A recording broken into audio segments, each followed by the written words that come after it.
Graça e paz a todos. Boa noite, meus amados irmãos.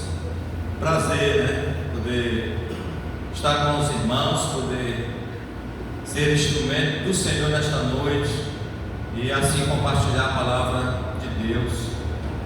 A minha oração é que, de fato, o Senhor venha falar o nosso coração. Estou muito feliz em ver o Pedro aqui, né? Quando o Pedro chegou, eu disse assim: Pedro, eu te vi bem pequenininho, né? Hoje ele já está quase do meu tamanho. E prazer, viu, Pedro, tê-lo aqui com a gente, tá, irmãos? E gostaria de convidar os irmãos. Nós vamos ler o texto proposto aqui pela diretoria dos jovens. O texto está em Isaías capítulo 55. Nós vamos ler os versos de 6 a 11, né? Esse é o texto de hoje à noite. O tema é: busque ao Senhor. Busque ao Senhor. Vai ser projetado aqui também, ó. Você pode fazer a leitura conforme está aqui no telão. Estarei lendo aqui na João Ferreira de Almeida, né? A palavra de Deus nos diz assim: buscai ao Senhor enquanto se pode achar, invocai-o enquanto está perto. Deixe o ímpio o seu caminho e o homem maligno os seus pensamentos, e se converta ao Senhor, que se compadecerá dele. Torne para o nosso Deus, porque grandioso é em perdoar. Porque os meus pensamentos não são os vossos pensamentos, nem os vossos caminhos os meus caminhos, diz o Senhor. Porque assim como os céus são mais altos do que a terra, assim são os meus caminhos mais altos do que os vossos caminhos, e os meus pensamentos mais altos do que os vossos pensamentos. Porque assim como desce a chuva e a neve dos céus, e para lá não tornam mais, mas regam a terra e fazem produzir e brotar, e dá semente ao semeador e pão ao que come, assim será a minha palavra que sair da minha boca.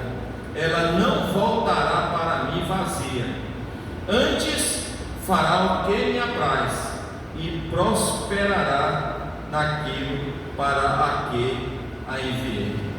Que Deus nos abençoe com a leitura desse texto. Amém, irmãos? Irmãos, o profeta Isaías, os irmãos sabem que foi um dos maiores profetas do Antigo Testamento, né? Então, quando nós examinamos a palavra, nós vamos com certeza extrair grandes lições para as nossas vidas. E eu gostaria de começar falando sobre o início do capítulo 55, né? E quando nós observamos, irmãos, nós vamos ver Deus falando a respeito das riquezas que Deus havia dado ao seu povo. Ao mesmo tempo, irmãos, por meio do profeta, o Senhor exorta o seu povo quanto ao uso destes recursos, ou seja, a forma como o povo deveria utilizá-los, né? É tão certo isso, irmãos, que ele fala da tolice dos homens. E quando ele fala da tolice dos homens, ele está falando exatamente a respeito da forma arbitrária e irresponsável. Às vezes nós estamos agindo dessa forma. Nós não estamos administrando bem os nossos recursos. E isso, irmãos, diante de Deus não é nada bom. Vejamos, portanto, o que foi que Isaías disse: por que gastais o dinheiro naquilo que não é pão? Olha aí Isaías exortando o seu povo. E o produto do vosso trabalho naquilo que ele não pode satisfazer. A verdade dos fatos, irmãos, é que muitos têm feito isso. Muitos têm gastado os seus recursos. E quando eu falo de recursos, eu não estou me referindo só a dinheiro, não só a dinheiro, mas também a outras coisas. Tudo que nós temos provém do Senhor, não só os recursos, mas muitas coisas. Por exemplo, o tempo que o Senhor nos tem dado. Como nós temos gastado o nosso tempo? Como nós temos gastado o dinheiro, os recursos, a saúde, os bens? Como nós temos feito estes investimentos? De que forma, irmãos, nós temos investido no reino de Deus, né? Temos gastado de forma responsável ou não?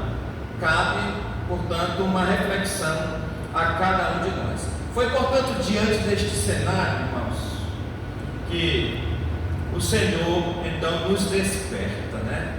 E Ele nos desperta da seguinte forma, nos dando alguns conselhos, né? No verso 1, Ele disse: ó vós, todos os que tendes sede, vinde às águas, e os que não tendes dinheiro, vinde, comprai e comei. Sim, vinde, comprai sem dinheiro e sem preço, vinho e leite. Observe aqui que Isaías, ele está falando de verdadeiros suprimentos de Deus, né? Aquilo que de fato, irmãos, é necessário para a nossa sobrevivência. Por exemplo, a água, né? A água, ela é essencial para matar a nossa sede. O pão, irmãos, é para matar o quê? A nossa fome. Bem como o leite para o crescimento e o vinho para alegrar os nossos corações.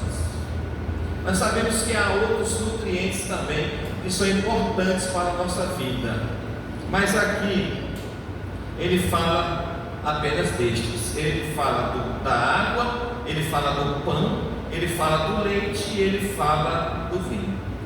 Quem tem ou quem tinha isso a seu dispor tinha o suficiente para se manter ou para se alimentar, né? Então, com isso, irmãos, nós podemos ver o convite de Deus, o convite para a salvação. Vejam só, ele fala aos que têm sede e fome, ele fala também para os que não têm recursos, para aqueles que reconhecem a sua necessidade. E aqui cabe um questionamento. Eu faço isso a você: como você tem se comportado diante de Deus? Estes recursos, eles fazem falta na sua vida? Você tem fome e sede de Deus? Você reconhece a necessidade de ter Deus ao seu lado? Como você, portanto, tem se deparado?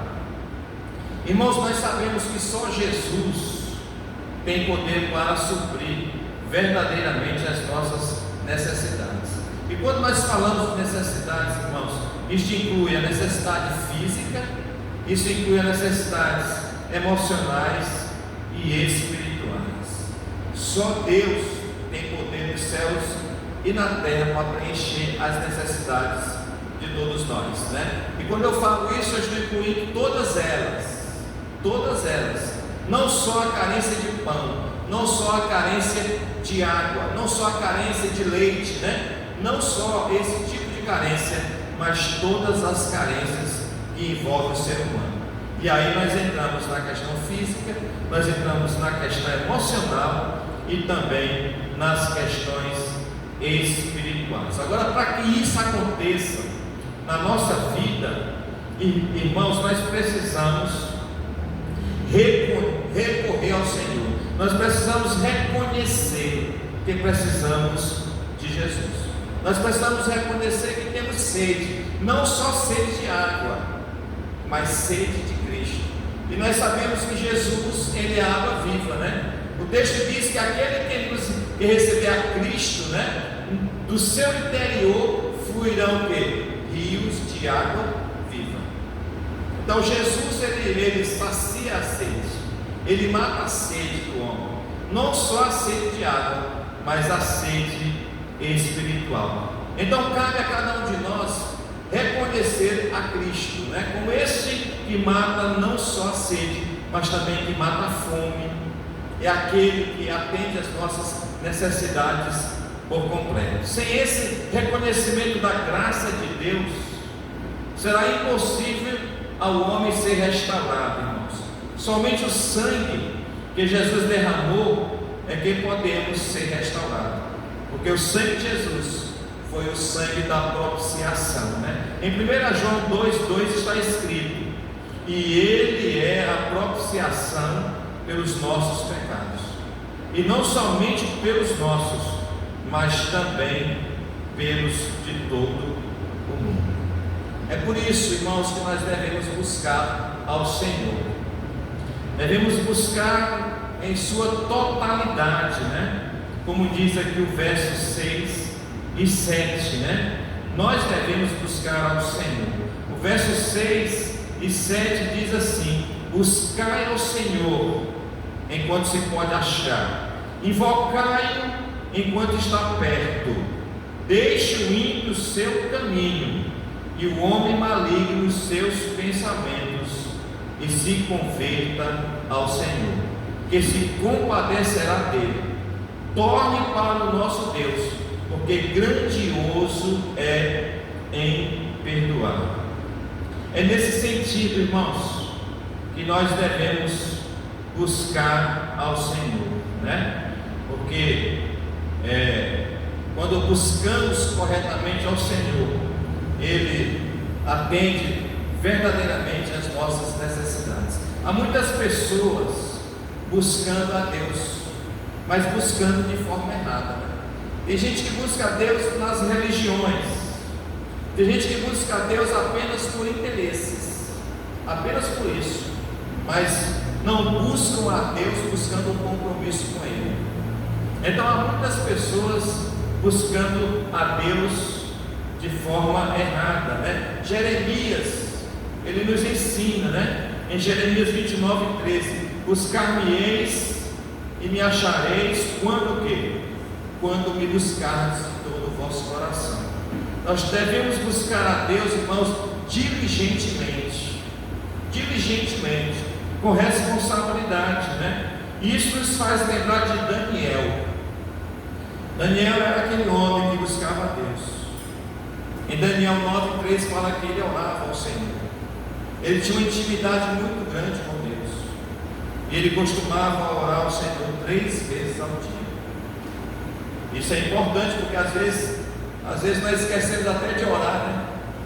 Deixamos de lado, esquecemos, irmãos, de buscar a direção de Deus para as nossas vidas, para as tomadas de decisões. Então, quando nós olhamos para homens como Daniel, nós percebemos a necessidade de buscarmos ao Senhor. Isso também nos faz lembrar de Sansão, né? Sansão, todos nós conhecemos a história de Sansão, e a palavra de Deus nos diz lá em Juízes, capítulo 16, verso 28, que Sansão orou ao Senhor, que Sansão buscou a Deus. Ele estava ali sendo humilhado, seus olhos furados, né?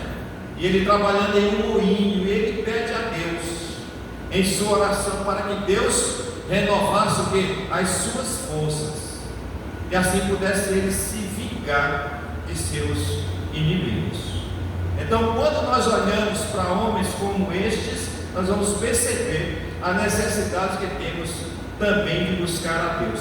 Israel, a nação de Israel, foi uma nação também que buscou ao Senhor. Nós conhecemos a história do povo de Deus. Passaram quantos anos vivendo como escravos? 400 anos vivendo na escravidão, né? Deus se compadeceu do povo, irmãos. Deus se encheu de compaixão pelo povo. Ah, meus amados, como nação, nós também, diante das aflições, nós devemos recorrer ao Senhor. Lembram de Ezequias, o rei Ezequias, que diante da morte também recorreu ao Senhor? Está lá em 2 Reis, capítulo 20, quando o profeta Isaías, né, o autor deste livro, chega para ele e diz assim: põe em ordem a tua casa, porque morrerás e não viverás. Irmãos, ele recorreu ao Senhor. O texto vai dizer que ele virou para a parede e orou ao Senhor. Então ele buscou ao Senhor em oração, em um momento difícil da sua vida. E nós devemos fazer o mesmo também. Diante das aflições da vida, irmãos, nós devemos recorrer ao Senhor. Nós devemos buscar ao Senhor. A Bíblia diz que nós devemos buscar ao Senhor enquanto quê? Enquanto se pode achar. Porque vai chegar um tempo, irmãos, que nós procuraremos o Senhor e não encontraremos. Um exemplo disso é diante da morte, né? Quem diante da morte tem condição de buscar o Senhor? Ninguém. Diante do juízo também não, né? Isso a palavra de Deus nos fala de uma forma bem clara, né? É o Senhor que nós devemos buscar enquanto é dia, irmãos. Porque na sepultura, para onde nós vamos, nós não temos o que fazer. Não temos o que fazer. Por isso, no verso 7, o Senhor diz: deixe o ímpio o seu caminho, e o homem maligno os seus maus pensamentos. Ou seja, se arrependa do caminho em que você está andando, né? Este caminho não é um caminho que agrada a Deus. Então o Senhor está dizendo: deixe o ímpio o seu caminho, e o homem maligno deixe também os maus pensamentos. Há duas coisas envolvidas aqui no arrependimento. A primeira delas, afaste-se do pecado. Afaste-se do pecado, né? Ou seja, abandone o pecado. Deixe o pecado de lado, né?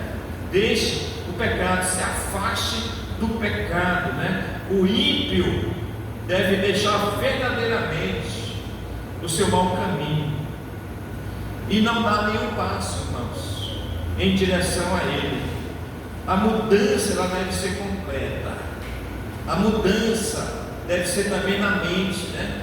Deixar o mau caminho não é só na questão física, mas também na questão mental.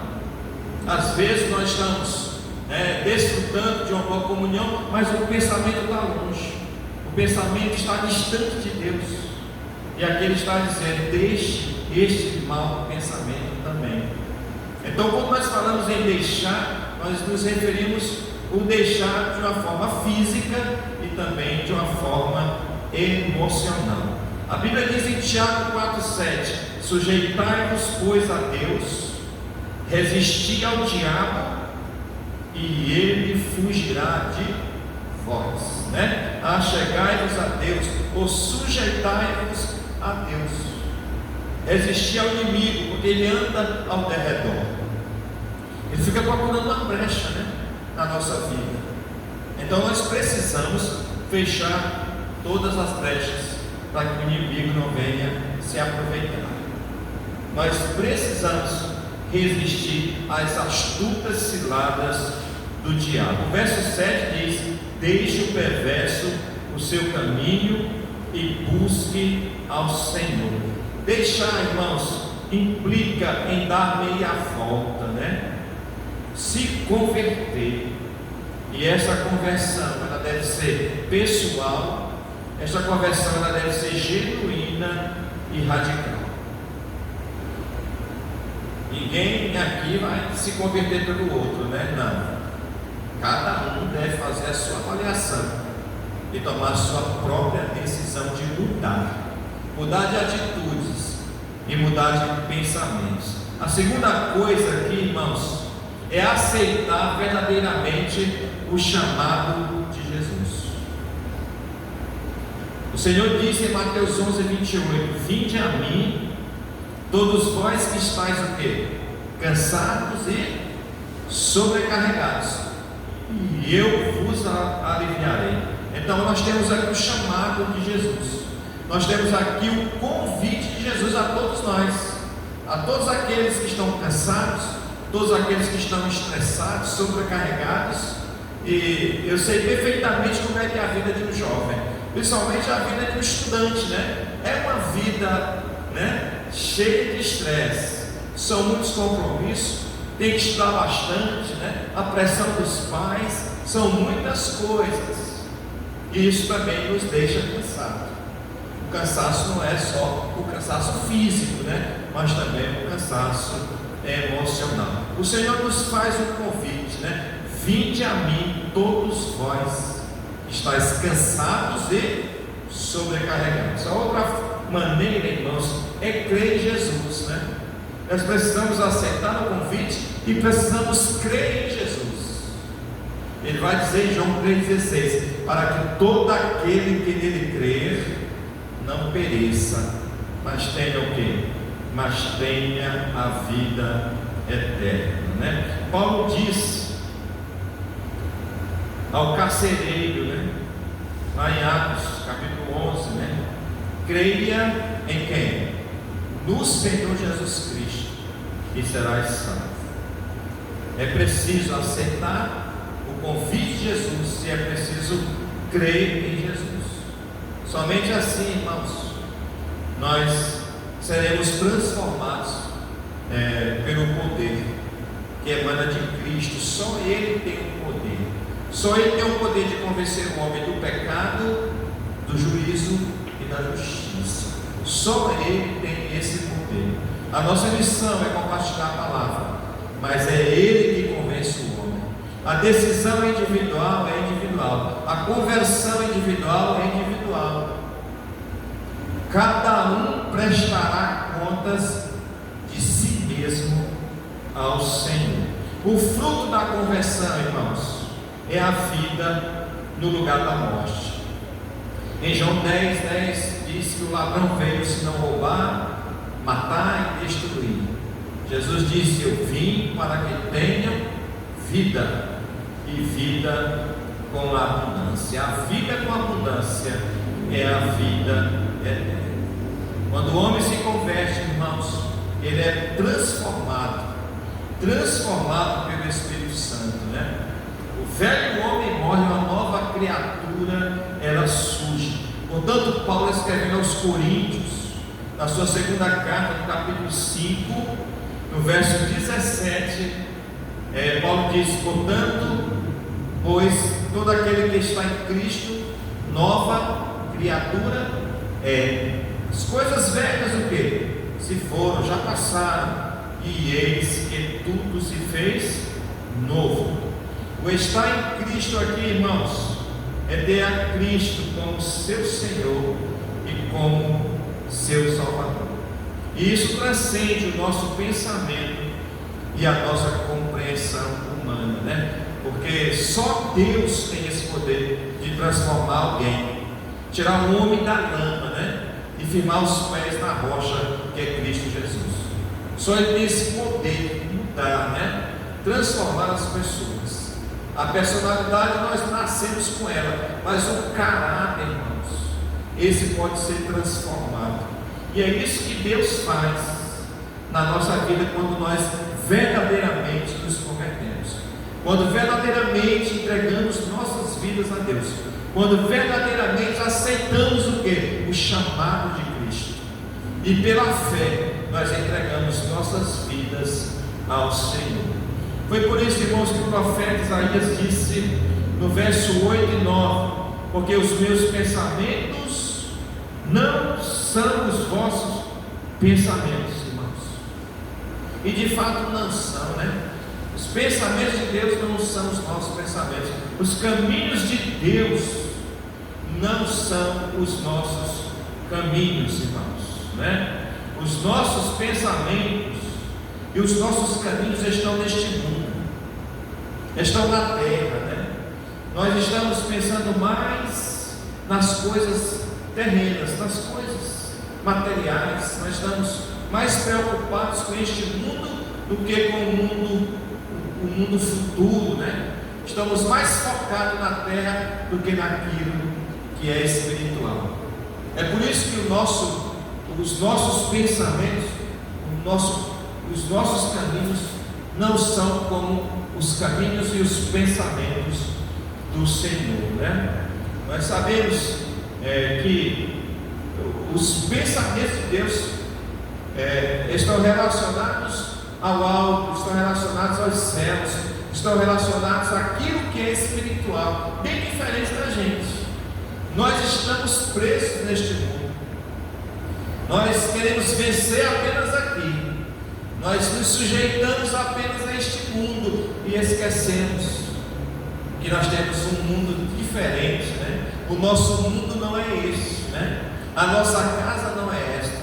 O nosso tabernáculo não é esse, irmãos. Então nós temos que trabalhar sim, temos que estudar sim, mas pensando na eternidade, pensando nas coisas do alto, né? Foi o que disse então Jesus em Mateus 6,33. Jesus disse: mas buscai o quê? Em primeiro lugar o reino de Deus e a sua justiça, e as demais coisas vos serão acrescentadas. Buscai em primeiro lugar o reino de Deus. Buscai em primeiro lugar as coisas espirituais. Buscai em primeiro lugar as coisas celestiais. O material, irmãos, é consequência do espiritual, né? O espiritual deve estar em primeiro lugar. Nós invertemos as coisas. Estamos mais preocupados, às vezes, com o que é material. Estamos mais preocupados em se dar bem na vida, né? Em se destacar bem na sociedade. E esquecemos, irmãos, daquilo que é espiritual. Isso é muito perigoso, principalmente na vida de um jovem. Porque o jovem está começando a vida, né? Está dando agora os primeiros passos.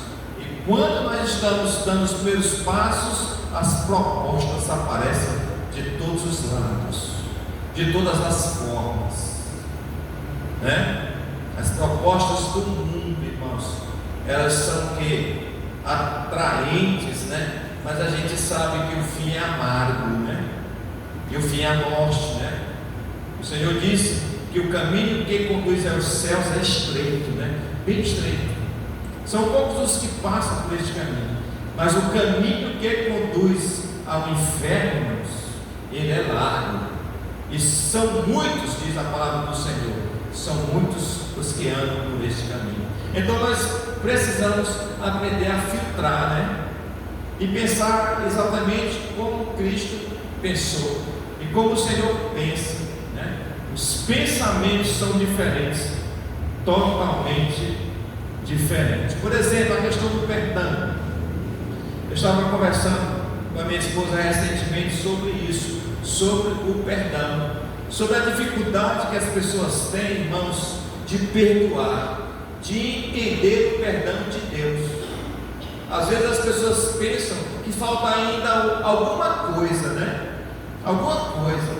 Será que Deus realmente perdoou? Será que realmente eu fui perdoado por Deus?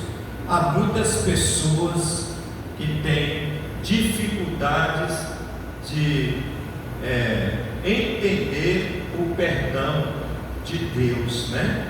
O perdão de Deus, irmãos, ele é ilimitado. Ilimitado, né? É para todas as pessoas. O Senhor, ele não faz acepção. Não faz acepção. Ele perdoa sem exceção. A partir do momento que o homem se arrepende, entrega sua vida a Deus, ele recebe o perdão do Senhor, né? Deus não é Deus relutante em perdoar. Deus, ele não coloca obstáculos para perdoar, para nos perdoar, ou perdoar qualquer outra pessoa. Não, ele não pensa assim, ele não trabalha assim. O perdão de Deus, irmãos, é gratuito, né? A graça de Deus, sabemos que custou uma vida, mas quando nós nos voltamos para Deus, quando nós buscamos a Deus, irmãos, ele não coloca nenhum obstáculo, né? O perdão de Deus é um perdão ilimitado. Deus, irmãos, convida a todos os pecadores a rever os seus valores, né? A retornarem aos bons caminhos e aos bons pensamentos. É isso que Deus espera de nós. É somente desta forma, irmãos, que Deus Ele vai agir, né? Ele vai agir. E Ele age por meio da sua palavra, né? A Bíblia diz que a fé vem pelo ouvir, e o ouvir da palavra de Deus. A palavra de Deus é poderosa, né? A palavra de Deus, irmãos, ela é eficaz. Ela é eficaz, né? Deus disse por intermédio de Isaías: assim será a minha palavra que sair da minha boca, ela não voltará para mim vazia, antes fará o que me apraz e prosperará naquilo para que a enviei, né? Foi assim na boca dos profetas, foi assim na boca de Isaías, foi assim na boca de Jeremias, Ezequiel, Daniel, na vida de tantos outros homens de Deus, e tem sido, irmãos, e continuará sendo também, ainda nesse tempo, né? Através da vida de outras pessoas. Deus, Ele trabalha com gerações, né? No passado Ele trabalhou na vida destas pessoas, hoje Ele trabalha na vida dos obreiros, na vida dos pastores, dos líderes. É a palavra dele que faz efeito, é a palavra dele, irmãos, que faz a mudança acontecer na vida das pessoas, né? Cristo é esse instrumento que nós devemos propagar, é dele que nós devemos anunciar, né? Porque Cristo, diz a palavra, é o mesmo ontem, hoje e eternamente, né? Assim também é a palavra de Deus. Ela não muda, ela continua a mesma palavra, e ela continua transformando os corações, ela continua, irmãos, impactando. Foi para isso que a palavra ela foi constituída, né? Para fazer o efeito na vida das pessoas. É por isso que nós não podemos nos calar, nós precisamos continuar pregando a palavra, compartilhando a palavra de Deus, para que outras pessoas venham a conhecer a Cristo. Nós não podemos nos calar, irmãos. Nós que um dia fomos o quê? Alcançados pela palavra do Senhor, ouvindo a